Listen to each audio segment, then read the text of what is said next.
우크라이나 전역이 전쟁터가 되었습니다. 우크라이나 전역에서 러시아의 갑작스런 침공에 주민들이 강력히 저항할 의사를 보이고 있다고 외신들이 전하고 있습니다. 러시아의 우크라이나 침공으로 인해 전 세계적인 러시아에 대한 제재가 시작되었습니다. 하지만 오히려 러시아는 제재에 겁먹기는커녕 더욱더 강경한 자세를 보이고 있는데요. 미국과 유럽이 러시아에 대해 경제 제재를 운운하는데 분명히 알아두라. 이제 유럽은 곧 가스 1천 입방리터를 2,000유로에 사야 하는 멋진 신세계에 진입하게 될 것이다. 지금의 가스와 석유 가격보다 3배는 더 오를 수 있다는 메드베레프 부의장의 경고는 유럽의 각국에 섬뜩한 경고를 주고 있습니다. 우크라이나 사태에 미국은 물론 나토는 관망할 수밖에 없습니다. 러시아의 우크라이나 침공에 대해 미국은 이미 불개입 의사를 밝히고 있는데요. 여기에 나토도 우크라이나에 개입할 의사가 없음을 본격적으로 시사하고 나섰습니다.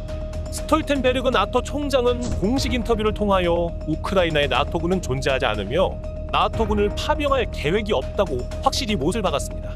러시아의 침공에 나토는 우크라이나를 도와줄 여력도 없으며 제 한 몸 지키기도 벅찬 상황입니다. 하지만 당장 군사적인 조치 이전에 경제적인 부분에서 러시아의 목줄이 걸려있는 유럽연합이 가장 큰 문제라고 지적되고 있는데요. 유럽은 가스와 석유의 40%를 러시아에 의존하고 있을 정도로 러시아에 대한 에너지 의존도가 큰 상태입니다.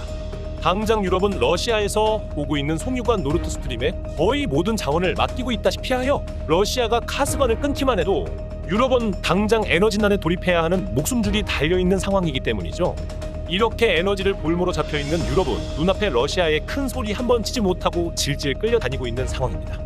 에너지 부분을 너무 러시아에만 의존하고 있다고 전문가들이 우려했던 사실이 당장 눈앞에 러시아의 위협 앞에 유럽을 굴복시키고 있습니다. 상황이 이렇게 되자 러시아에 의존만 하던 에너지 공급을 미국과 중동으로 에너지 수입을 다변화해야 한다는 목소리가 나오고 있는 상황인데요. 이 상황에 유럽의 강나라들이 한국을 찾고 있습니다. 바로 한국에 유럽의 생명줄이 달려있다며 한국으로 오고 있는 것인데요. 그 이유를 같이 알아보겠습니다. Fact King. 유럽의 깡패국가 러시아가 결국 이를 저질렀습니다. 현재 러시아와 우크라이나 간에 벌어지고 있는 전쟁은 2차 세계대전 이후 최대 규모의 국가 간 재래식 전쟁이라고 평가되고 있습니다. 30년간 유지되고 있던 유럽의 평화가 완전히 깨지며 유럽 전역이 전쟁 확산 공포에 빠지게 되었습니다. 이번 우크라이나 사태로 미국의 국제 무대에서의 리더십에 대한 문제가 도마 위에 오르며 바이든 대통령의 정치적 입장도 매우 난감해지고 있습니다. 바이든 대통령은 그동안 유럽 등 동맹 국가들과 함께 러시아가 우크라이나를 침공하면 가혹한 경제 제재를 가할 것이라고 경고하며 침공을 막기 위한 노력을 했지만 결국 러시아를 끝내 멈춰 세우지 못했습니다. 미국은 러시아의 침공 시나리오를 언론에 미리 공개하면서 김을 빼고 동맹들과의 공조를 과시했음에도 전쟁 방지라는 목적 달성에 실패한 것입니다. 또한 독일을 위시로 한 유럽의 각국들이 테러 제재에 강하게 동참하지 않는 것에도 문제를 삼고 있습니다. 러시아에서 우크라이나를 거쳐 들어오는 송유관 노르트스트림에 의존하는 유럽의 러시아에 대한 에너지 의존증은 러시아에 대한 유럽의 반월력을 떨어뜨린다는 지적이 나오고 있습니다. 한술 더 떠 독일은 아예 러시아와 직접적으로 송유관을 연결하려는 노르트스트림 2를 가동하여 러시아의 에너지 의존을 가속화하려고 했지만 우크라이나 사태로 인한 대러시아 제재로 인해 10년간 건설한 노르트스트림 2는 결국 가동 한 번 되지 못하고 제재로 중단되어 버렸습니다. 에너지의 탈러시아 움직임이 유럽의 각국에서 시작되고 있습니다. 원유가 오르고 있는 가운데 러시아에 대한 에너지 제재는 결국 유럽에서 러시아산 원유의 의존도를 줄여야 한다는 목소리가 되어 나오고 있는 가운데 그 대안으로 찾고 있는 것이 액화천연가스, 즉 LNG입니다. 이번에 대러시아 제재를 시작함과 동시에 미국은 유럽으로 막대한 LNG를 수출하기 시작했는데요. 당장 유럽은 LNG를 대량으로 운송할 배가 모자란 상황입니다. 현재도 한국으로 들어오는 LNG 선박에 대한 주문이 폭주하고 있는 것인데요. 2021년 기준 전 세계 LNG선 89%를 수주한 한국은 이미 LNG 선박 제조 기술에서 한국에 대안이 없다고 할 정도로 압도적인 기술력을 가지고 있습니다. 한국의 주문이 폭주해 실제로 주문한 선박을 인수하려면 지금부터 몇 년은 기다려야 할 정도로 일감이 밀렸지만 한국에는 마땅한 대안이 없습니다. 한때 한국을 잡겠다고 국가가 직접 나서 싼 가격으로 후려치던 중국의 경우 그 악명 높은 품질 때문에 조선업이 완전히 몰락할 뻔했습니다. 중국 국영 조선그룹 CSSC의 계열 조선소인 후동중화조선이 건조한 LNG선 CESI 글래드스톤호의 악명이 이미 전 세계에 퍼져 있기 때문입니다. CESI 글래드스토너는 건조한 지 불과 2년 만에 항해 중에 바다에서 배가 멈춰버렸고 수리가 불가능하다는 판정을 받고 한시적 기간이지만 선박을 폐선 처리하는 사태가 발생합니다. 보통 한번 선박을 건조하면 20년은 쓸 수 있는 것이 LNG 선박인데 불과 2년 만에 도저히 써먹을 수 없다는 판정을 받게 된 것입니다.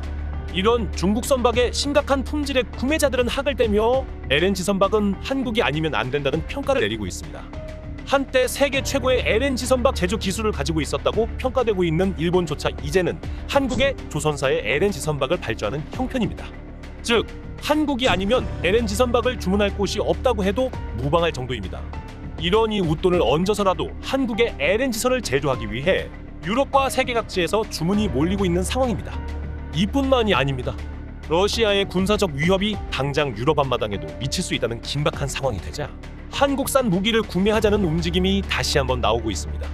그 중에서도 한국산 K9 자주포가 유럽에서 큰 주목을 받고 있습니다. 러시아의 전술에 대항하기 위한 무기로 K9만한 무기가 없다는 것인데요.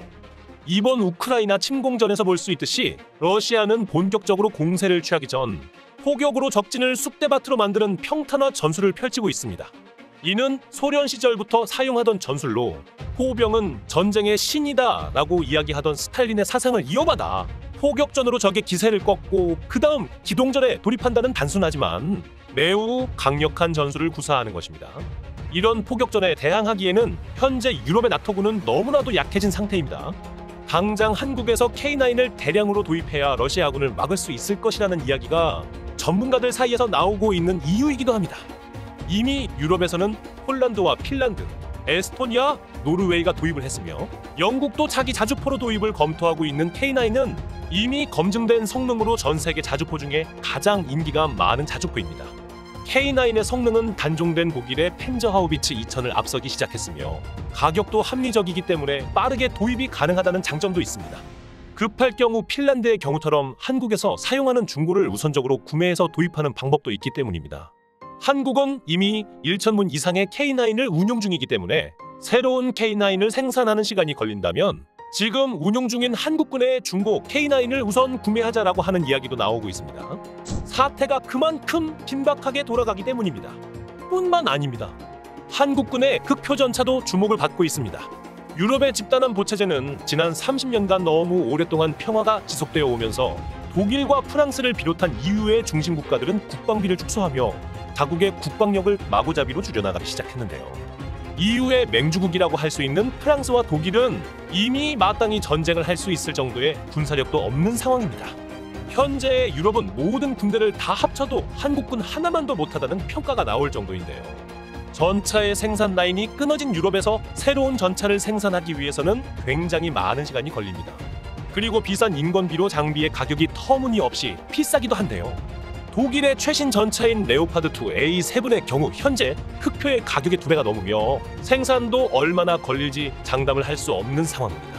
그에 비해 K2 흑표 전차는 최고 수준을 자랑하는 성능과 그 성능에 믿기지 않을 정도로 저렴한 가격으로 주목을 받고 있는 것인데요.